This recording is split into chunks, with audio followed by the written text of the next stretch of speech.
How you doing? It's Guy, the Alameda Realtor guy. We're at 351 Laguna Vista on the south shore of Alameda. This is a 3-bedroom, 2.5 bathroom, almost 1,800 square foot house with a 2-car garage on the lagoon. We're steps away from the walking trail and the beach. Here we've got an updated kitchen, hardwood floors almost everywhere. Let's check it out.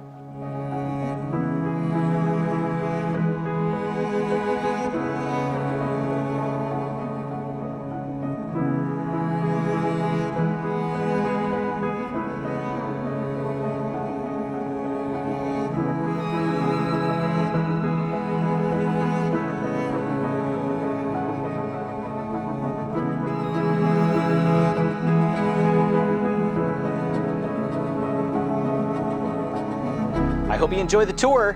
So between the upstairs deck off the primary bedroom, the big concrete patio off the main level, and ending up here on your own private boat dock, you have to ask yourself, how would it feel to spend the end of your day here paddling around in your own kayak with the ducks?